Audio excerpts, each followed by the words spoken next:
तो बच्चे आज हम लोग क्लास कर रहे हैं। आज आईएससी का फर्स्ट ईयर का बैच हम लोग का स्टार्ट हो रहा है। आईएससी फर्स्ट ईयर का बैच स्टार्ट हो रहा है। आज की डेट है आपका 5/6/2023 और साइंस क्लास में आज हम सभी बच्चे, साइंस को हिंदी में हम लोग विज्ञान बोलते हैं, और विज्ञान में आज हम लोग पढ़ने वाले क्या है, साइंस के बारे में।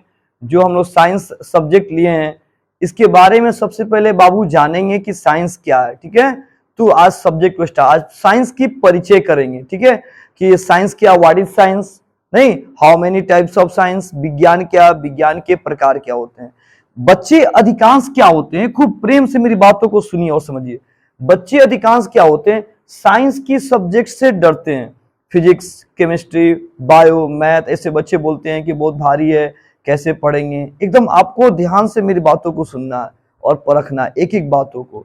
हमें आशा है कि अगर एक स्टूडेंट अभी बेंच पे बैठा हुआ है, एक स्टूडेंट बैठा है एक बेंच पे, मान लीजिए बैठा हुआ, एक गांव से एक बच्चा है, अगर उसने सही बातों को ध्यान से सुना, मेरे देखने से उसके पीछे हजारों बच्चे, 30 से 40 50 बच्चे घूम कर आएंगे क्लास करने के लिए। बशर्ते बातों को सही से सुनना है और समझना है कि वो टॉपिक हम क्या समझा रहे हैं और आपको हम क्या बता रहे हैं। उस चीज को, हर चीजों को ध्यान से उसको देखना है और उस टॉपिक को समझना है। ठीक है, तो स्टार्ट करते हैं हम लोग टॉपिक। देखिए, साइंस में हम लोग जो पढ़ते हैं विज्ञान, ठीक है, आईएससी लेते हैं। सपना रहता है कि 10th के बाद, 10th जब पास करेंगे, 10th के बाद जब पास करेंगे तो हम साइंस लेंगे, आईएससी करेंगे। ठीक है, पूरा जुनून के साथ पढ़ते हैं। तो जुनून, वो पूरा लगन होना चाहिए कि हमको साइंस पढ़ना है, उसकी तैयारी करना है। और स्टार्ट करते हैं हम लोग साइंस। आपको पता होना चाहिए कि जो साइंस है हमारे, इसमें कई किताबें आते हैं। फिजिक्स है, केमिस्ट्री है, बायोलॉजी है, मैथ है। फिजिक्स, केमिस्ट्री, बायो और मैथ है। बच्चे क्या करते हैं, जिसको मैथ पढ़ना होता है, मेन में मैथ रखा तो फिजिक्स और केमिस्ट्री ले लिया। ठीक है, अगर किसी का मेन बायो है तब भी फिजिक्स केमिस्ट्री पढ़ना है। इंग्लिश हिंदी तो अलग से विषय हो गया। अगर मेन में मैथ है तो फिजिक्स केमिस्ट्री पढ़ेगा। ठीक है ना, ये क्या है, फिजिक्स केमिस्ट्री क्या है, एक उसके साथ चलने का एक सब्जेक्ट है। ठीक है ना, तो फिजिक्स और केमिस्ट्री में क्या हम लोग का, कि फिजिक्स आपकी जो बोर्ड एग्जाम होगी वो 70 नंबर का, केमिस्ट्री भी 70 नंबर का, बायोलॉजी भी आपका 70 नंबर का, तीनों 70-70 नंबर के एग्जाम होंगे। और 30 नंबर जो होते हैं वो सभी 30 नंबर क्या होंगे, प्रैक्टिकल होंगे। ये आपकी प्रैक्टिकल होंगे, 30 नंबर आपकी प्रैक्टिकल, 30 नंबर आपकी प्रैक्टिकल होंगे। ठीक है, अब आइए, स्कूल से तो 30 नंबर आपको तो मिल गया ऐसा ही ना जी, और 70 नंबर का एग्जाम देने जाना है आपको। 70 नंबर का, 70 नंबर में करना क्या है, तो 70 नंबर में आपको पता होना चाहिए कि तीनों विषय में 70 नंबर में 40 नंबर का ऑब्जेक्टिव रहेगा, 35-40 को ऑब्जेक्टिव रहेगा। ठीक है ना, 35-40 ऑब्जेक्टिव आपको ठीक मानना रहेगा। बाकी जो बचा उसमें 2 नंबरिया और 5 नंबरिया आ गया। तो कैसे दिखाई दे रहा है कि हमारा नंबर इसमें कम आएगा, पहले पता होना चाहिए कि कितना नंबर का एग्जाम है, कितना ऑब्जेक्टिव, कितना सब्जेक्टिव रहेगा। तो 70 नंबर के एग्जाम देने जाएंगे, 35 से 40 आपकी क्या है, ऑब्जेक्टिव क्वेश्चन है, और बाकी जो बचे 2 नंबरिया और क्या है, 5 नंबरिया। आधा तो आप ऑब्जेक्टिव से ही निकल गए ना जी, और प्रैक्टिकल से ही निकल गए, स्कूल के प्रैक्टिकल से। तो देखिए तो कितना आसान हो गया ना। 70 नंबर के एग्जाम 35-40 जो ऑब्जेक्टिव होगा उसको क्लियर करना है, और जो बच्चा उसमें वो 2 नंबरिया और 5 नंबरिया पेपर को हम लोग को क्लियर करना है, फिजिक्स, केमिस्ट्री और बायोलॉजी में। अगर कोई कहता है मैथ में बहुत डर लगता है तो बायो से करेंगे। लेकिन आपको याद होना चाहिए, पता होना चाहिए, अगर आप मेन में मैथ रखते हैं, एक्स्ट्रा में बायो ले लेते हैं, तो इससे फायदा क्या है, इससे फायदा ये है कि आगे अगर फ्यूचर में अगर आपको मतलब कुछ करना है, कोई कॉम्पिटिटिव तैयारी करना है, तो ये आपका उस समय काम आ जाता है। तो आप सोचेंगे अरे हम अपना अवसर को खो दिए। एक्स्ट्रा लेने से आपके लिए बहुत फायदा होगा। आपको मेन में अगर बायो ले लेते हैं, एक्स्ट्रा में अगर मैथ लेते हैं, तब भी आपके लिए फायदा है। आगे कॉम्पिटिटिव एग्जाम में आपके लिए बहुत फायदामंद रहेगा, पहले से आप तैयार रहेंगे। आप समझे, या आपका मेन मैथ हो गया और फिजिक्स केमिस्ट्री हो गया, या मेन बायो हो गया और फिजिक्स केमिस्ट्री हो गया। ठीक है, तो आज की क्लास है आपका, आज हम लोग सबसे भारी विषय, बच्चे कहते हैं कि केमिस्ट्री बहुत भारी लगता है और केमिस्ट्री कैसे, उसको समझेंगे। आज हम लोग केमिस्ट्री को स्टार्ट करते हैं और उसको समझते हैं कि केमिस्ट्री क्या है। समझने के पहले साइंस को देखते हैं। आपको पता होना चाहिए कि साइंस का मतलब क्या होता है। देखिए इसको दो भागों में बांटा गया है। एक भाग क्या होता है, वी अलग करते हैं, ज्ञान अलग करते हैं। वी प्लस ज्ञान को जोड़ते हैं तो क्या बनता है, विज्ञान। जानते हैं वी माने क्या होता है, विशेष, ज्ञान माने क्या होता है, जानकारी। जिसे विशेष जानकारी मिले उसे हम क्या बोलते हैं, विज्ञान कहते हैं। आज हम लोग पूरा फुल्ली हिंदी में समझेंगे, ठीक है। मतलब बिहार बोर्ड के बच्चे, एनसीईआरटी के बोर्ड के बच्चे तो पूरा हिंदी समझे तब इंग्लिश के पैटर्न पे आए। तो विज्ञान को संधि विच्छेद किए तो वी प्लस ज्ञान बराबर क्या बना, विज्ञान। वी माने क्या होता है, विशेष ज्ञान। वी माने विशेष है, ज्ञान का मतलब क्या होता है, जानकारी। विशेष जानकारी मिले उसे हम क्या बोलते हैं, विज्ञान कहते हैं। विशेष जानकारी मिले क्या बोलते हैं, विज्ञान। तो साइंस आप अगर लिए पढ़ने के लिए तो आपका दिमाग क्या करेगा, हम वो चीज सीखने आए हैं जो हम उसके बारे में नहीं जानते हैं, वो चीज पढ़ने आए जो हम उसके बारे में नहीं जानते हैं। तो विज्ञान का मतलब क्या, विशेष ज्ञान, ज्यादा से ज्यादा जानकारी।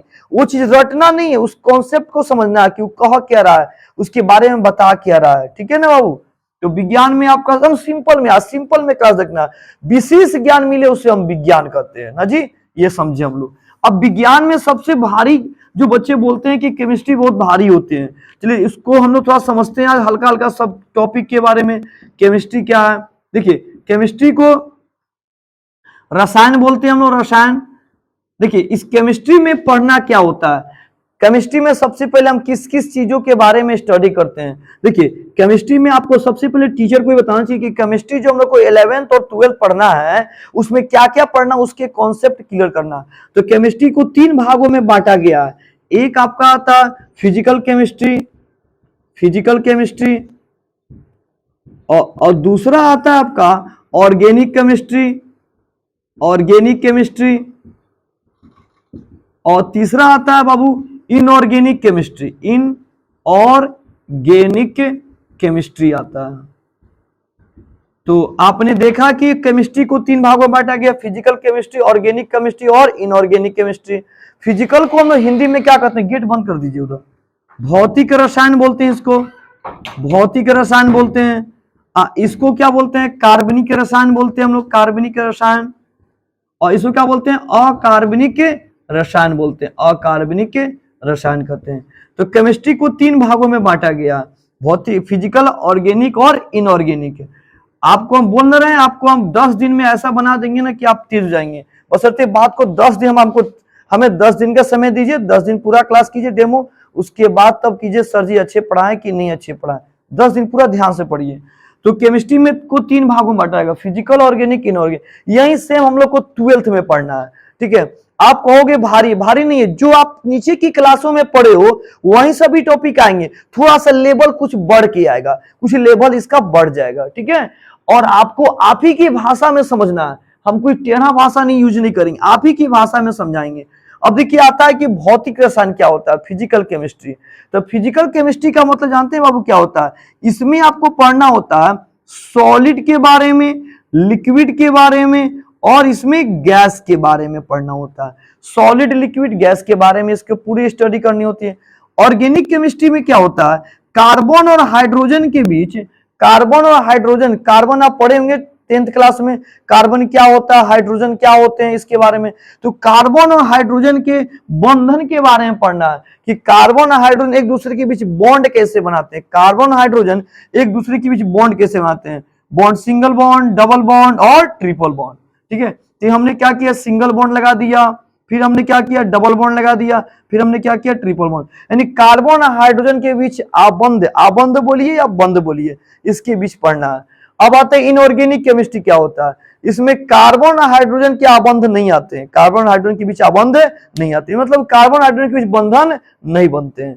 तो ये रहा आपका इनऑर्गेनिक केमिस्ट्री। इनऑर्गेनिक केमिस्ट्री में करना क्या, इसमें कार्बन और हाइड्रोजन के बीच बंध नहीं बनेगा, इसमें कार्बन हाइड्रोजन के बीच क्या बनता है, बंध बनेगा। इसमें क्या पढ़ना है, सॉलिड, लिक्विड, गैस के बारे में पढ़ना है। तो लगभग सॉलिड, लिक्विड, गैस तो छोटे क्लासों में आप जानते होंगे, नॉर्मल थोड़ा थोड़ा सबके बारे में जानते होंगे। तो केमिस्ट्री में कितने भागों में बांटा गया, फिजिकल, ऑर्गेनिक और इनऑर्गेनिक, भौतिक और कार्बनिक और अकार्बनिक। किसमें क्या पढ़ना बताया, अकार्बनिक में कार्बन हाइड्रोजन के बीच बंध नहीं आएगा, बंध किस में आएगा, ऑर्गेनिक केमिस्ट्री में आएगा, ठीक है। और सबसे पहले आता है सवाल कि आखिर केमिस्ट्री है क्या चीज, रसायन विज्ञान क्या है। रसायन विज्ञान में करना क्या। तो बाबू हमारा सिद्धांत है कि केमिस्ट्री में सबसे पहले बच्चों को यह पढ़ाया जाता है रसायन में कि केमिस्ट्री क्या, chemistry the study of atoms and molecules. Chemistry में परमाणु और अणु के बारे में, परमाणु और अणु के बारे में, परमाणु और अणु के बारे में जो अध्ययन किया जाए उसे हम लोग रसायन कहते हैं, केमिस्ट्री कहते हैं।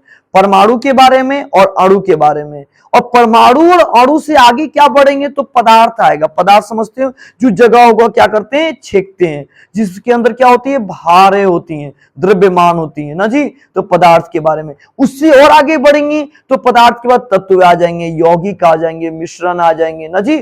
फिर उसकी क्लासिफिकेशन करते जाएंगे, वर्गीकरण करते जाएंगे। तो इसमें परमाणु और अणु के बारे में पढ़ना है। Chemistry is study of atoms and molecules. Chemistry is study, study मतलब क्या होता है, अध्ययन करना। क्या करना, अध्ययन करना। जिसमें chemistry is study of atoms and molecules, जिसमें परमाणु और अणु के बारे में अध्ययन किया जाए, ठीक है, उसे क्या बोलते हैं, केमिस्ट्री कहते हैं। और भी तोड़ेंगे तो आएगा, पदार्थ आ जाएगा, मीटर आ जाएगा, एलिमेंट आ जाएगा, कंपाउंड आ जाएगा। उसको अलग अलग भागों में बांटेंगे तो वो अलग अलग भागों में आएगा, ठीक है ना। तो अभी फिलहाल इसको थोड़ा सा नोट करते हैं, नोट करते हैं कॉपी में। चलिए अब आगे बढ़ते हैं। अब केमिस्ट्री तो समझ में आ गया कि हल्का सा नॉर्मल समझे कि केमिस्ट्री क्या है, इसका कितने फिजिकल, ऑर्गेनिक, जो 11th और 12th दोनों में पढ़ना है। अब देखिए केमिस्ट्री जो स्टार्टिंग होती है, आपका चैप्टर जो 1, ये आपका फर्स्ट चैप्टर है पदार्थ। पदार्थ जिसको हम लोग बोलते हैं मैटर। आप चुपचाप बस देखिए और ध्यान से सुनिए, और हमें पूरे 10 दिन का समय दीजिए, पूरे 10 डेज का। 10 डेज के अंदर में आपको पूरा हिला कर रख देंगे आपको। तो पदार्थ, मैटर, पदार्थ क्या, देखिए हर वह ब्रह्मांड, जो ब्रह्मांड है ना जिसमें लोग रहते हैं, हर वह चीज जो जगह छेकता है, जिसमें भार होता है, रुकावट डालता है, दबाव डालता है, उसे हम क्या बोलते हैं बाबू, क्या बोलते हैं, पदार्थ कहते हैं। पदार्थ क्या होता है, पदार्थ क्या होता है, बोले बोले, जिसमें भार हो, रुकावट डाले, दबाव डाले, जगह छेके। जैसे देखिए हम एक पदार्थ हैं, ठीक है, हम यहाँ पे खड़े हैं तो हम इस पे क्या डाल रहे हैं, प्रेशर डाल रहे हैं, दबाव डाल रहे हैं ना जी, पृथ्वी पे दबाव डाल रहे हैं जी, छत पे दबाव डाल रहे हैं। अच्छा हम यहाँ पे, मेरे अंदर क्या होगा, वजन होगा ना, वजन। अच्छा कोई हमको लाइट मारेगा तुमको पीछे वाला दिखाई देगा नहीं, हम उसको रोक लिए, जगह छेकने की बात हो रही है। अच्छा हम यहाँ पे खड़े हैं, हटेंगे तब ना कोई आदमी बगल में आए खड़ा होगा, तो जगह छेकना, स्पेस ऑक्युपाइज करना इंग्लिश में बोलते हैं ना जी। हिंदी में ही बात करेंगे अभी केवल। तो जिसके अंदर भार हो, जो जगह छेके, जिसके अंदर भार हो, जो जगह छेके, उसे क्या बोलेंगे, पदार्थ। हर वो चीज पदार्थ है। हमारे आंखों से जितनी चीज, खुली आंखों से जितनी भी चीज दिखाई दे रही है, हम सबको क्या बोलेंगे, पदार्थ। हर चीज पदार्थ है, हर चीज क्या है, पदार्थ। और आपको पता होना चाहिए पदार्थ से बनी चीजों को वस्तु कहते हैं। पदार्थ से बनी चीजों को क्या बोलते हैं, वस्तु कहते हैं। जैसे कहा जाए, कैसे वस्तु बोलिएगा, वस्तु के बारे में बताइए। तो लकड़ी क्या है, लकड़ी एक पदार्थ है। लकड़ी क्या है, कि पदार्थ है। अच्छा लकड़ी जगह छेकता है कि नहीं, भार होता है कि नहीं। अब उस लकड़ी से हम क्या बनाते हैं, कुर्सी, टेबल, बेंच, डेस्क की सब बनाते हैं, तो हम उसे क्या बोलेंगे, वस्तु बोलेंगे। क्लियर, समझ में आ गया, आ रहा। तो पदार्थ से बनी चीजों क्या बोलते हैं, वस्तु कहते हैं। आपको पता होना चाहिए पदार्थ के अंदर 2 गुण होते हैं, एक भौतिक गुण, एक रासायनिक गुण होते हैं। एक कौन गुण होते हैं, भौतिक, एक रासायनिक, जिसको हम लोग बाह्य गुण और क्या बोलते हैं, आंतरिक गुण होता है। एक होता है बाहरी चीजों को देख के, एक होता है अंदर की चीजों को देख के उसके बारे में पता करना। हर आदमी के अंदर 2 गुण होता है। हम एक टीचर है, अच्छा पढ़ाएंगे गुड टीचर, अच्छा नहीं पढ़ा बैड टीचर, हो गया ना जी। यहाँ पे खराब और अच्छा की बात आ गया। अच्छे से समझा गुड टीचर, नहीं अच्छा समझा बैड टीचर, ऐसे बोले हम लोग। तो पदार्थ के अंदर भी 2 गुण होते हैं। कौन कौन, बाह्य गुण मतलब बाहर से देखा जाए, आंतरिक गुण अंदर के बारे में, उसके बारे में पता किया जाए, आंतरिक गुण। क्लियर है, क्लियर है। जो जगह छेके क्या बोलेंगे, पदार्थ। हर वो चीज पदार्थ है, एक पहला चीज। दूसरा चीज क्या बोले, पदार्थ से बनी चीजों को हम क्या कहते हैं, वस्तु। लकड़ी एक पदार्थ है, लकड़ी से क्या क्या बनता है, कुर्सी, टेबल, बेंच, डेस्क, खिड़की बनता है कि नहीं बनता। पदार्थ के अंदर भी कितने गुण होते हैं, 2 गुण। कौन कौन गुण, बाह्य गुण और आंतरिक गुण। ये भी बोल सकते हैं। बाह्य का मतलब क्या होता है, बाहरी चीजों को देख के। आंतरिक का मतलब क्या होता है, अंदर की चीजों को देख के। अब आगे बात करें हम लोग। अब आते हैं इस पदार्थ का ना, हम देखिए क्लासिफिकेशन कर रहे हैं। क्लासिफिकेशन मतलब वर्गीकरण कर, अलग अलग भागों में बांट रहे हैं। इसको 2 भागों में बांटा गया, एक भौतिक पदार्थ में और एक देखिए रासायनिक पदार्थ में। तो पदार्थ को कितने भागों में बांटा गया बाबू? 2 भागों में। हम पूरा भी हिंदी में लिख के समझाएंगे, इंग्लिश नहीं समझाएंगे, ठीक है ना। हम लोग बिहार बोर्ड वाले पूरा पहले हिंदी समझे, बाद में जो मन करे सवाल इंग्लिश में पूछना पूछिए। भौतिक और रासायनिक, देखिए इस भौतिक को ना 3 भागों में बांटा जाएगा। एक बांटा जाएगा ठोस, एक बांटा जाएगा द्रव, एक बांटा जाएगा किसमें? गैस में। ठोस, द्रव, गैस।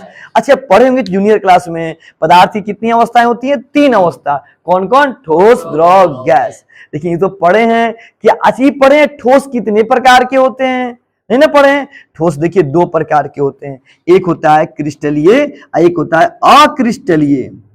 क्या होता है? एक क्रिस्टलीय और एक क्या होता है? अक्रिस्टलीय। अब आप सोचेंगे अक्रिस्टलीय क्रिस्टलीय क्या है, सब आपको धीरे धीरे स्टेप बाय स्टेप सब मालूम चल जाएगा। आप मिश्री को देखिए, मिश्री को किसी भी रूप में ढालोगे ना वो एक शेप में होगा। अच्छा आप इसको पढ़े 10th क्लास में पढ़ेंगे, ये किसका फिगर है बताइए तो? किसका फिगर है? घन है। कौन है? बताओ। घन का मतलब क्यूब इंग्लिश में बोलते हैं, घन के जैसा है ना बाबू। लूडो देखिए, लूडो घन के जैसा होता है। तो मिश्री का भी साइज यही, इसका डिजाइन ऐसे ही होता है। तो जो घन के जैसा उसे क्या बोलेंगे? क्रिस्टलीय, और जो घन के जैसा ना उसे क्या बोलेंगे? अक्रिस्टलीय। फिर क्रिस्टलीय को भी 4 भागों में बांटा गया है। क्रिस्टलीय को भी कितने भागों में? 4 भागों में। वो धीरे धीरे आपको क्लियर आते जाएगा, ठीक है ना। तो अभी हम लिखेंगे, बाद में लिखेंगे अभी। तो भौतिक में क्या क्या पढ़ना है? ठोस, द्रव, गैस। ठोस, द्रव। अब फिर ठोस को कितने भाग बांटा गया? 2 भागों में, क्रिस्टल और अक्रिस्टलीय। फिर क्रिस्टल कितने भाग बांटा गया? 4 भागों में। हम अभी सब लिखेंगे। अब देखिए तो पदार्थ की 3 अवस्था हो गया ना जी, ऐसे ठोस, द्रव, गैस। अब आधुनिक अवस्था पूछे थे कितना होता है आधुनिक मॉडर्न रूप में? तो 4 होता है, प्लाज्मा और बीईसी। पदार्थ की आधुनिक अवस्था कितनी है? 5।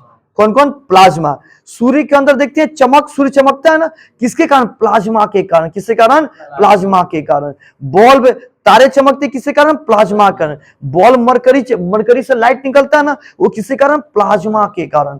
कुछ चीज चमक है तो उसको क्या बोलेंगे? प्लाज्मा के कारण उस चीज में चमक आ रही है। क्लियर है। अच्छा प्लाज्मा देखिए, प्लाज्मा नहीं ना देखे, आपको बताते हैं प्लाज्मा कैसे होते हैं। सूर्य के अंदर प्लाज्मा कैसे होते हैं? खांसी उसी देखते हैं, खांसते समय हम लोग थूकते हैं ना, जो निकलता है देखते हैं ना। अब समझ में आइए क्या होगा? वो देखेंगे कितना उसको पानी गिरेगा ना तो दौड़े नहीं करता है, और जब बीच में पानी गिरे तो क्या होगा? तो भागता है। समझ में आ रहा ना? तो उसको क्या बोलते हैं? उसी तरह प्लाज्मा होता है, सेम वही प्लाज्मा। समझे? प्लाज्मा आयु, सूर्य के अंदर प्लाज्मा उसी तरह पाया जाता है। समझ? हाथ से अगर आप ऐसे से करेंगे ना तो इधर उधर छिटाएगा। सूर्य के अंदर प्लाज्मा ऐसे ही होता है। तो पदार्थ की आधुनिक अवस्था कितनी है? 5। कौन कौन? ठोस, द्रव, gas, plasma, BEC, boast, Einstein, condensate. आया बात समझ में? इसके बारे में भी आगे अच्छे से जानकारी मिलेगी। तो ये क्लियर हो गया।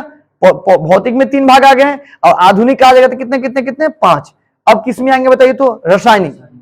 रासायनिक। देखिए इस रासायनिक को ना बाबू 2 भागों में बांटा गया है। एक बांटा गया शुद्ध पदार्थ के रूप में, एक बांटा गया अशुद्ध पदार्थ के रूप में। जानते हैं शुद्ध पदार्थ क्या होता है? जो एक परमाणु से बना हो। किससे बना हो? एक परमाणु से बना हो, वही शुद्ध कहलाएगा। और जो कई परमाणुओं से बना उसे क्या बोलेंगे? अशुद्ध कहलाएगा। इसमें बहुत कुछ मिला हो, जैसे बोलेंगे एक सिंपल, इसका एक और नाम बोल दो, मिश्रण। मिक्सचर कहाँ है? मिक्सचर कुछ नहीं बोलता, उसमें किशमिश, काजू, तरह तरह के मतलब बहुत सारे मटेरियल उसमें होते हैं। तो समझिए ना क्या आ गया? मिश्रण आ गया। सब्जी बनता है, आलू, बैगन, टमाटर, हल्दी, नमक, मसाला, बहुत सारी चीज मिलाते हैं, उसको क्या बोलेंगे? मिश्रण बोलेंगे। तो रासायनिक कितने भाग बांटा गया? 2, शुद्ध और अशुद्ध। शुद्ध में क्या बोलेंगे? एक परमाणु से बना। कितना परमाणु से? एक परमाणु। इसमें कई चीजों का मिश्रण हो जाता है ना जी। चलिए आगे बढ़ते हैं। शुद्ध को ना वैज्ञानिकों ने 2 भागों में बांट दिया। 2 भागों में, एक तत्व नाम दिया और दूसरे का क्या नाम दिया? यौगिक नाम दिया। ठीक है, तत्व इसके बारे में तो आप 10th क्लास में पढ़े होंगे, बहुत अच्छे से थोड़ा जानते होंगे, लेकिन थोड़ा सुनते हैं। तत्व को ना, तत्व अभी कितने तत्व? अभी लगभग कितने? 118 तत्व हैं। इस 118 तत्वों को ना गुण के आधार पर, गुण समझते हैं उसके मतलब उसके गुण के बारे में, उसके मतलब जो उसके अंदर जो क्वालिटी है, जो इसके अंदर जो गुण पाए जाते हैं, उसको 3 भागों में बांटा गया तत्व को। एक बांटा गया धातु के रूप में, दूसरा बोला गया अधातु के रूप में, और तीसरा बोला गया क्या? उपधातु के रूप में। तो तत्व को कितने भागों में बांटा गया? गुण के आधार पे 3 भागों में, धातु, अधातु और उपधातु। इसी में 118 को भी बांट दिया गया, 91 धातु, 20 अधातु, 7 क्या हो गए? उपधातु के रूप में। क्लियर है? क्लियर है। अब बात करते हैं, क्या लिखे? यौगिक। यौगिक को मालूम है गुण के आधार पर इसको भी 2 भागों में, कार्बनिक यौगिक और अका। अभी तो तुरंत हम पढ़ाए थे ना जी आपको, कार्बनिक अकार्बनिक, पता याद आ रहा है सबको? कार्बनिक में क्या आ जाएगा? कार्बन और हाइड्रोजन का बंध, आप बंध या बंध बोलिए। और अकार्बनिक में क्या आएगा? जिसमें कार्बन हाइड्रोजन का बंध नहीं हो, उसे अकार्बनिक कहते हैं। ठीक है, चलिए अब किसका नंबर है बताइए? तो मिश्रण का, अशुद्ध पदार्थ मिश्रण का नंबर है। देखिए मिश्रण को ना बाबू याद रखना, इसको 2 भागों में बांटा गया है। दिख रहा है, मोबाइल पे दिख रहा है जी? एक समांगी और एक क्या होता है? विषमांगी। अब दिमाग दौड़ाइए, 1 गिलास पानी को लीजिए और रख दीजिए, और चीनी को ले लीजिए और गिलास में डाल दीजिए, और देखिए चीनी को थोड़ा देर घोल के देखिए, चीनी को खोजिए, जा मेरा चीनी कहां चला गया? जा चीनी दिखेगा नहीं, चीनी उसमें पूरा क्या हो गया? घुल गया। तो चीनी पूरा घुल गया है, उसको क्या बोलेंगे? समांगी। जो मतलब पूरा घुल जाए, वो दिखाई देवे ना करे, उसे क्या बोलेंगे? समांगी। अब 1 गिलास पानी लिए, अब उसमें हम कहा कि आटा को डाल दिए, आटा को देखो तो आटा दिखाई देगा? दिखेगा आटा, उसे क्या बोलेंगे? विषमांगी। यानी जिस चीज को घोल रहे हैं वो दिखाई दे रहा है, उसे क्या नाम देंगे? विषमांगी। 1 गिलास पानी लिया, आप माटी डाल दिए, माटी दिखाई देगा, बालू डालिए, बालू दिखाई देगा। ऐसे मतलब तरह तरह की चीजों को डाल के देखना है कि दिख रहा है कि नहीं दिख रहा है। तो समझ में आ गया? नहीं दिखेगा तो क्या बोलेंगे? समांगी, दिख गया तो क्या बोलेंगे? विषमांगी। क्लियर है? लेकिन जानते हो कुछ ऐसे भी कण हैं बाबू, जिसको ऐसे आटा, ब्लड, दूध को डालोगे ना, और जब लाइट को बारोगे, एक शीशा का गिलास ले लो और उस शीशा गिलास में क्या करो? पानी डाल दो, और उसमें से दूध डाल दो, एक गिलास में दूध डाल दो, एक गिलास में थोड़ा सा ब्लड डाल दो। कोई ब्लड काट के डालेगा? नहीं डालेगा। रंग डाल दो, लाल पीला हरा कुछ भी डाल दो, उसको टॉर्च मार के देखो क्या दिख रहा है। किसी किसी में क्या दिखेगा ना कि अंदर का कण दिखाई देगा तैरते हुए, और किसी किसी में क्या हुआ? कण दिखाई नहीं देगा। मेरे कहने का मतलब समझ में आ रहा है? सीधा गिलास मतलब शीशा का जो दिखाई दे, और उसमें पानी डाल दिया, आटा, एगो में आटा डाल दो, मिट्टी डाल दो, दूध डाल दो, रंग डाल दो, और टॉर्च मार के सब में देखो क्या क्या दिखाई दे रहा है। तो किसी किसी में जो डाले हैं ना वो दिखाई देगा, एकदम छोटे कण तैरते हुए दिखाई देगा, किसी में दिखाई देवे नहीं करेगा। किसी में ऐसा होगा टॉर्च मारोगे ना तो प्रकाश ऐसे फैल जाएगा। आया समझ में? तो ऐसे प्रेक्षण को करके देखना है। तो मालूम है विषमांगी को गुण के आधार पे 2 भागों में बांटा गया है, एक निलंबन और एक कोलाइड। एक निलंबन है, क्या होता है बच्चा लोग बताओ? कोलाइड। अभी हम लोग किसका वर्गीकरण किए बताओ? पदार्थ का वर्गीकरण ना जी। पदार्थ को 2 भागों में बांटा गया, 2 भागों में, भौतिक और रासायनिक। ठीक है, भौतिक को कितने भागों में बांटा गया? 3 भागों में, ठोस, द्रव, गैस। अब ऐसे कहा जाए कितने हो गए? 5। Plasma, BEC. ठीक है ना? Bose, Einstein, condense. बोस मतलब समझते हो? भारत के एक महान साइंटिस्ट सत्येंद्र नाथ बोस, और आइंस्टीन का मतलब पूरे विश्व